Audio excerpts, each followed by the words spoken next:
So first of all, congratulations as a Star Trek fan. I effing loved the movie. You were both fantastic. So thank you. Okay, I have to ask: is it nice to be able to talk about the film finally? Yeah. This film was cloaked in such a degree of secrecy. We were driven to set in like covered golf carts. Our scripts were red because they couldn't be photocopied. They had our names all over it. You couldn't walk around the studio without having a big jacket on for fear of like prying eyes in helicopters with photo lenses. So it's really lovely that we're at the point now where we're handing a film that we really love and are proud of, handing it over to an audience. We just hope that an audience appreciates it and has as much fun watching it as we had fun making it. So now I'm going to hit you up with something. I'm possibly friends with Simon Pegg, and he possibly gave me a question. I'm so sorry for you. Yeah, it's okay though. He's a nice guy. So I have a question for each of you. Just here we go. Is this from Pegg? From Pegg. Oh gosh. Okay, so for you, who looked the sexiest at the London premiere? Oh God, Pegg. Jesus, I have to say Simon Pegg. Really? Yes. You're going to fight him on it? You're just going to give up like that? Well, he was the only one besides me that was wearing a skirt.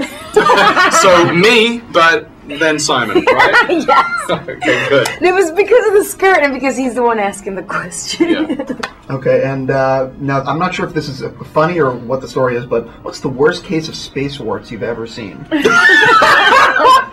I think the worst case of space warts that I've ever seen is the case that I emailed to Simon Pegg. And he knows what I'm talking about.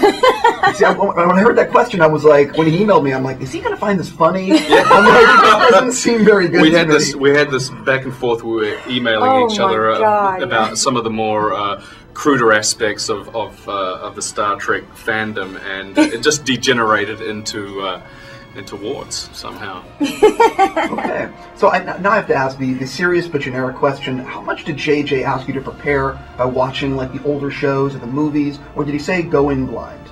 Well, he had captured the fundamental essences of every character and already in the script along with his writing team, so that by the time me personally, by the time I came along, it was presented as an option. I could have seen the series, or I could have just started on a clean slate, because it is the beginning, and they obviously they're young, they're not even yet comfortable in their own skin. They're meeting for the very first time. They're discovering, they're calling, some earlier than others, and we had a lot of freedom under that umbrella to sort of add whatever instinctual tendencies we felt that the characters needed at that time. Yeah, for me, having watched Star Trek as a boy, being a long-term fan, I felt that it was important for me to bring some semblance of continuity to the character of Bones. I had such a deep appreciation and respect for the wonderful work that Mr. Kelly did. So for me, the challenge was to really identify the very spirit and essence of what that character is, and then sort of funnel it through what a younger version of Bones would be. And that was a huge challenge and a responsibility that I didn't take lightly. But we're very, very happy with the film. And the wonderful thing about it is that it doesn't matter if you're a long-term Star Trek fan.